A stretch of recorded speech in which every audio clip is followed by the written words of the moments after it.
So Tracy, why would you even have to put any caulking on this type of wall? Debbie, this type of wall is known as a milled log. This configuration is what's called a Swedish cope, which has a rounded bottom on each of the logs and they fit over top of the next. They're frequently sold as a package and oftentimes referred to as a chinkless style of home. We have found, however, in many cases that due to the nature of logs to settle, to twist, to move around a little bit, that very frequently these need to be sealed up, either caulked or chinked, in order to keep air from flowing through and to make the house weather tight. They present different problems when it comes to preparing and putting backer rod in and getting them set to chink and seal. So I've got a couple of different styles of backer rod that we can take a look at and see what's going to work. There's a lot of different log configurations and each one's a little bit unique, so on every application you're going to have to take a look at it.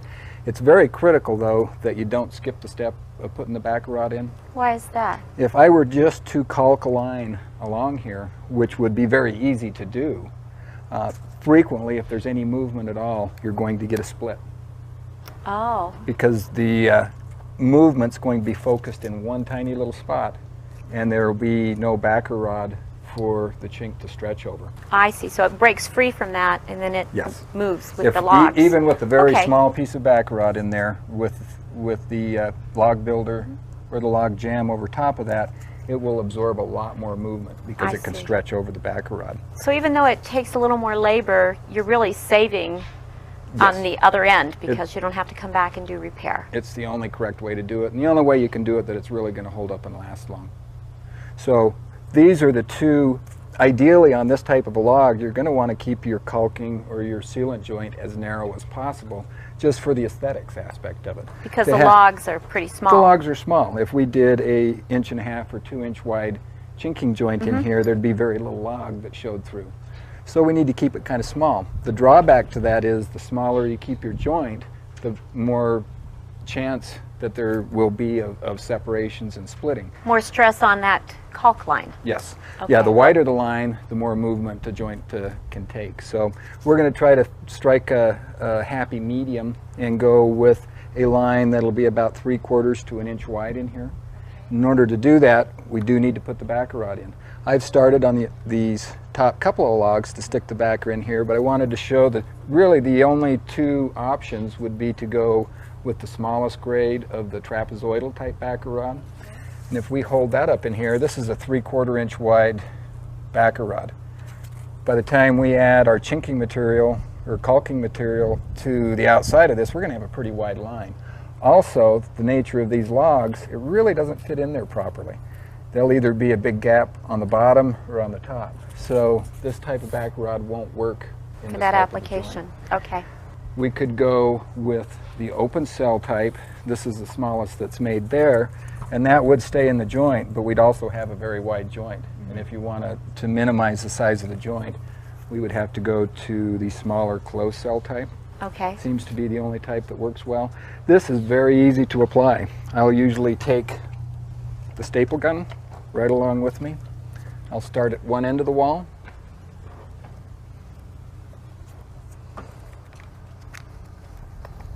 Start it off with a staple in it.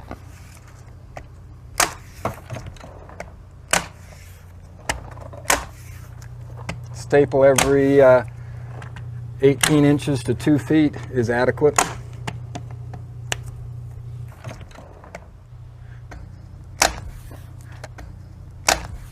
As you can see, this goes along pretty quickly, and you can stick this style of backer rod in real fast.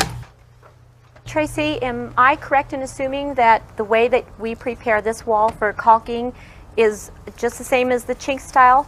Yes. This wall had been cob blasted. Okay. It had a little hand sanding done to it to clean it up the rest of the way, and it's had 2 coats of high Sierra stain applied. Now, what if you didn't want the caulking to be obvious? I assume you wouldn't want it to be obvious on this style home. Can you put the caulking in first and then stain over top of it? You can. That can be done. We typically like to do it afterwards still.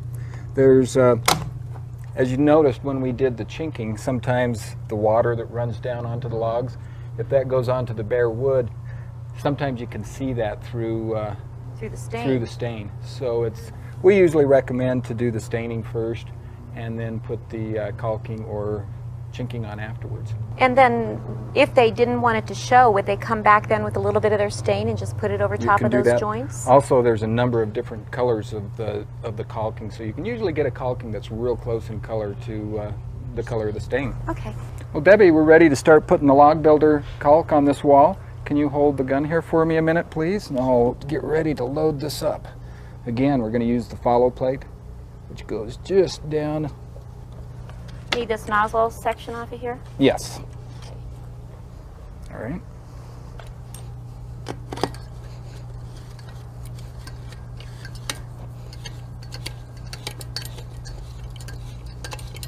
Now remember, when you load this, you have to lock this lever back. Right.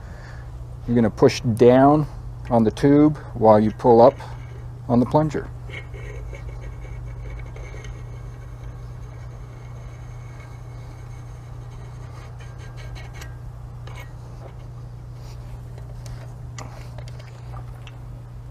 Nice and full. Okay, we're going to use this orange cone type style of tip. As you notice, right now there's no hole in the end of it. One of the nice things about this type of a tip is that you trim it off at the level that you want. When I look at what we've got here to fill, ideally I'm going to want about a 3/4 to almost an inch wide joint. So I will come back with my knife and trim this off. Were you trimming it at less than that? No, I'm trimming it just about at the width that I'm going to want the finished joint to be. If we were doing a really small joint, I just cut the very tip of that off and it works real well. So now you can see I've got a hole in the end of there that's going to be about 3/4 of an inch or so, which is real close to what I want the finished joint to be.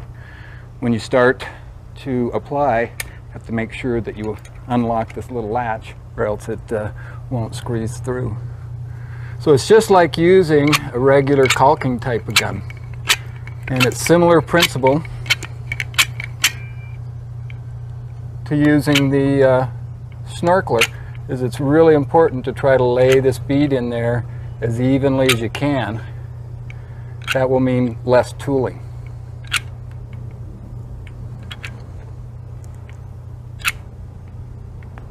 Now some people may opt to go for even a narrower bead than this, which could be done, but the narrower the bead, the more you risk having too much movement, which would stress out and tear away the edges.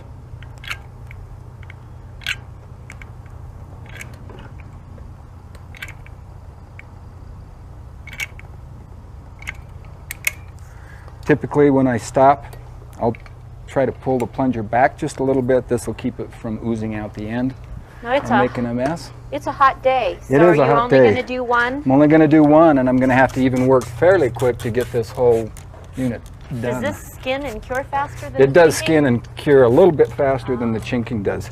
You can use the foam brush method, but I'm going to use this small trowel to begin with. To make sure I get these edges set.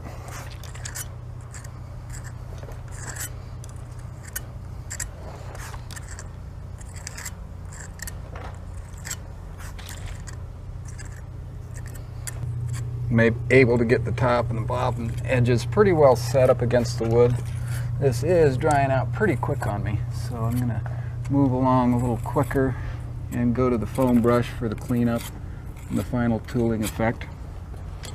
So you're going to have to really pick your day to do this. Ideally, you should do it on a day that's not super hot and doesn't have a lot of wind.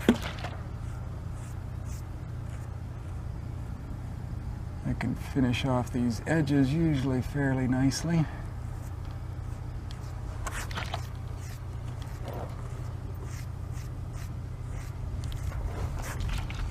Now you'll notice a slightly different appearance with the log builder caulk. It's smooth, it doesn't have any of the aggregate or the grit in it, so it's a little smoother look. Where the caulking compound's kind of designed to resemble the old mortar, which had sand in it.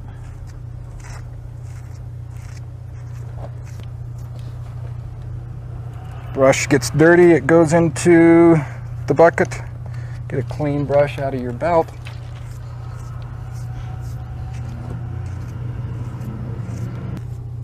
Now this could be done with caulking compound, with a log jam as well. We're just using the log builder here. It's a different look, and it's what some people opt to use on these narrower joints.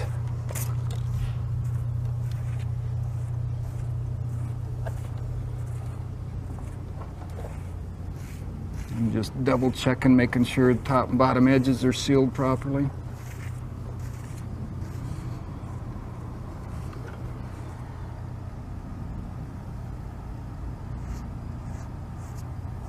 And the final thing, just as when we were chinking, will be to go back over with the rag and just clean up the edges.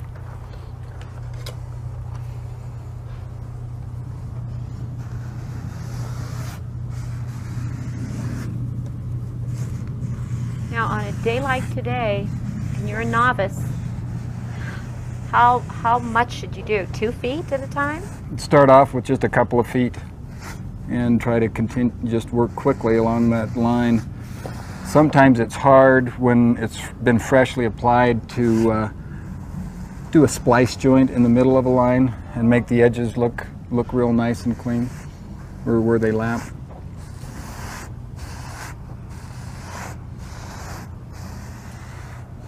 But yes, I'd start on a much smaller line than this and just practice. It's going to take a little bit of practice to be able to get to put it on and have a nice, neat look. And that's all there is to that line.